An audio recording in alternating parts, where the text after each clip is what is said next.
Hello guys, here I am again, video psych.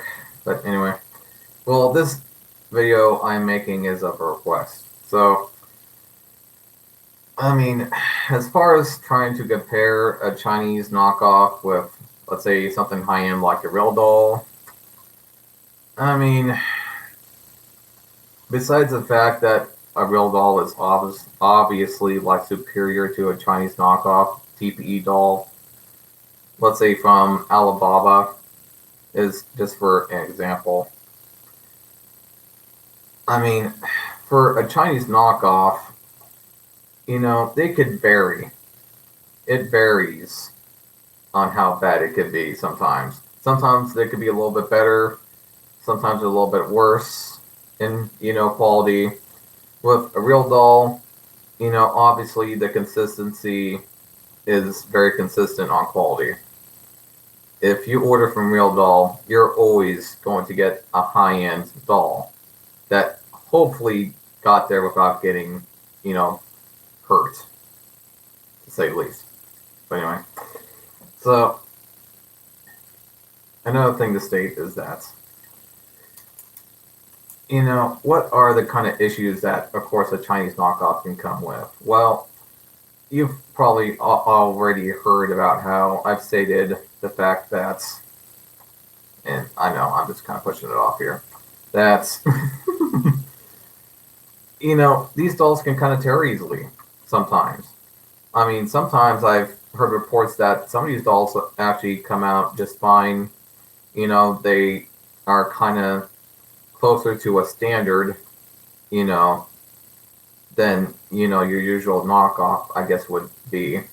And, they're kind of not so bad. But even with dolls like that, they tend to be a bit heavier than your average TPE doll. Like, I've heard of a couple accounts even on my channel and people talking to me about it, about them being 100 kilograms, which is, no, that's actually 50 kilograms, which is at least 100 pounds, if not a little over 100 pounds actually. Now, I mean, normally you don't even see a TPE doll that heavy when you go to a standard site. Lots of times these dolls won't even be over 60 to 70 pounds when it comes to TPE dolls most of the time. But if you get a Chinese knockoff, there's a chance that that thing is going to be heavy. It's going to be heavy. And another thing about Chinese knockoff dolls, and I've kind of forgotten to state this before with TPE dolls in the first place, is that when you were, feeling the material, it's more easy for you to feel the skeleton than it is with a silicone doll, right? You can feel the skeleton more because of how soft the material is.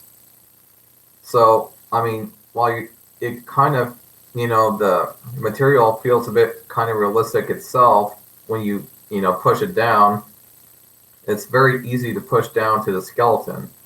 And so when you're getting a Chinese knockoff, that could be even worse and lead to more tears as a result. So again, they do make them out of TPE material, but man, let me tell you, they go cheap when it comes to the materials. Like, they really do. Like, even to a point that you might as well just not even bought the doll. Now that is, I would say, a major difference between real doll and a knockoff doll, is that it's not exactly consistent on what the quality of the doll is going to be. It really is not.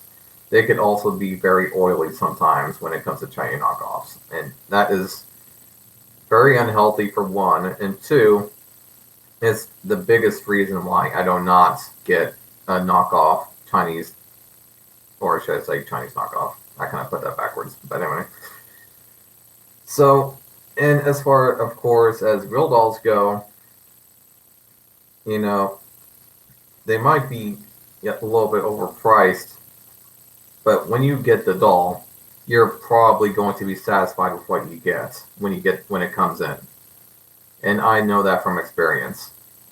I mean, yeah, again, a little pricier than I would have wanted the doll to be. But you get what you pay for, especially over time. Now, there is nothing on this planet that is worth it as soon as you get it.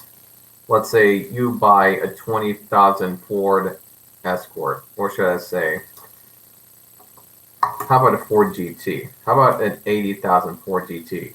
How about that? You pay $80,000 for this Ford GT. And let's say you come out of the lot with that car and you get into a wreck as soon, like 10 minutes after you just bought the car. Was the car worth it? No. And that's kind of the same way with, let's say, Realdolls. It's not something that is worth it right away. You kind of have to hang on to the doll for a while for it to actually be worth it. And I know sometimes when it comes to these knockoff dolls, sometimes they think that they're better than Realdolls because of the fact that they're like, I don't know, 20 times cheaper. But, I just do not trust knockoff Chinese, dealers at all. I just do not trust, the quality, consistency of what they do and everything. Now, that's not to say that you're gonna get a bad doll, because again, I've seen some accounts, for $400 to $500, and they at least get something that's acceptable, in quality. But I still tend to not recommend getting a Chinese knockoff doll. And I've got to say, lately I've been getting even more messages from people stating that these dolls are better than Realdolls. And to be quite frank, I just do not know why. I would love to see proof if they've even ever had a real doll before getting a Chinese knockoff, to be frank, because I just do not fucking believe them at all. That they are never going to fool me into thinking that this Chinese knockoff is as good as a real doll. There's just no fucking way. No way. No way. But with that being said, I'll end the video. If you guys have any questions and comments, just lay them down. And I'll see you guys in the next video. Bye.